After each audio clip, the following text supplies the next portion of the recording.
Hello, I'm Emmett. I'm just gonna come right out. I have no idea what's going on at all. My fellow master builders, including but not limited to Superman, Wonder Woman, the Mermaid, Green Ninja, 1980-something Space Guy, Michelangelo, and the 2002 NBA All-Stars. We have learned that Lord Business plans to end the world as we know it. There is yet one hope. The special has arisen. I think I got it, but just in case, tell me the whole thing again. I wasn't listening.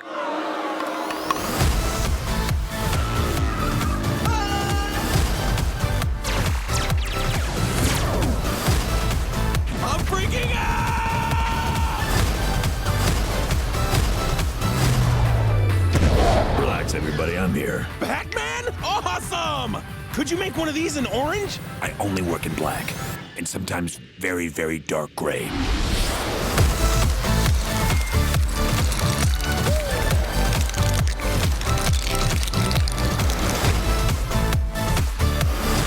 Hey, pal, I hate to tell you this, but I don't think you're supposed to be here.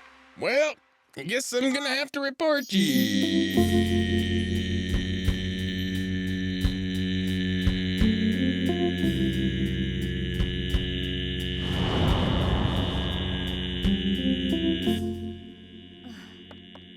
No, wait up! Well, it looks like I'm going to see a Lego movie. I've never seen one before. I've never watched any of those direct-to-video films, although I know they do very well, which I think is part of the reason that fueled their Warner Brothers and Lego's decision to go to the big screen. But this is a whole new arena. Not only do they have to get in their hardcore Lego fans and the families, but they have to get in, I think, for this movie to truly succeed, they're going to have to get in people who wouldn't normally watch a Lego movie like myself. But I'm very intrigued. I got a huge Wreck-It Ralph vibe from this, which is great, because I loved Wreck-It Ralph. And of course, everyone, even if they don't watch the direct-to-video movies, everyone at some point, I believe, has played with Legos.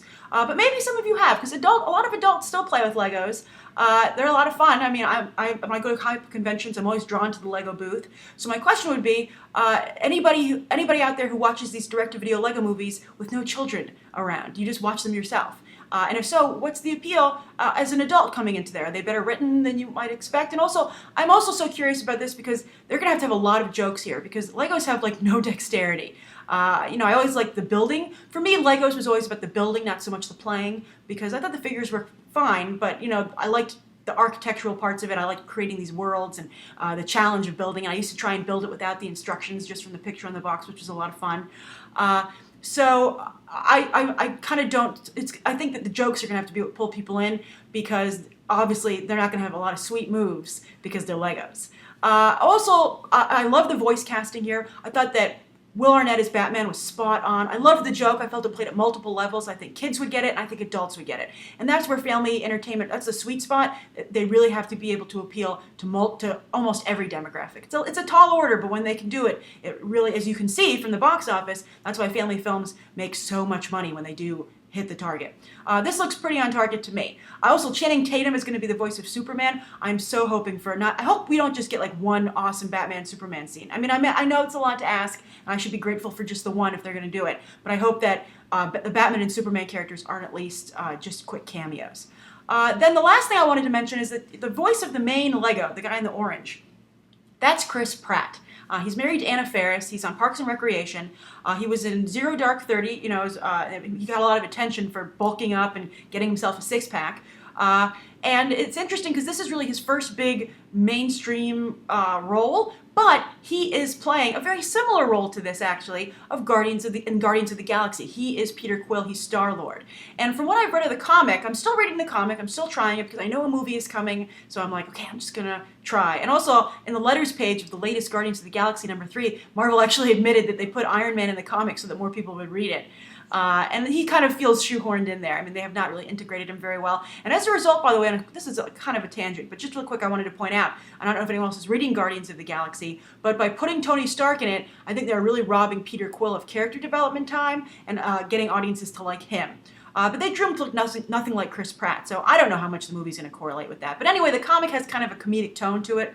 It's a little bit like Buck Rogers, a PG-13 Venture Brothers, which would be awesome. I don't know.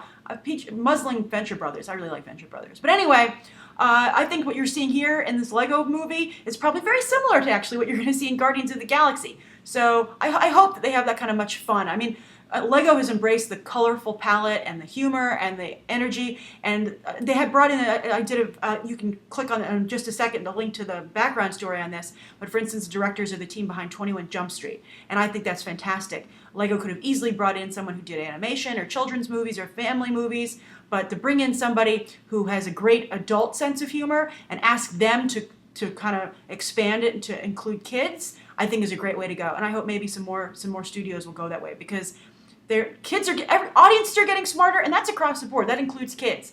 And for instance, we talked about the Frozen trailer yesterday. That's really playing down to the audience. I felt with that. And now you see today the Lego movie playing up to audiences. And I think that's fantastic. I think it's rewarded for it with the fan reaction. All right, those are my thoughts. Thank you for coming to Beyond the Trailer for the latest trailers and these quick snapshot reviews. Thanks for watching. Bye.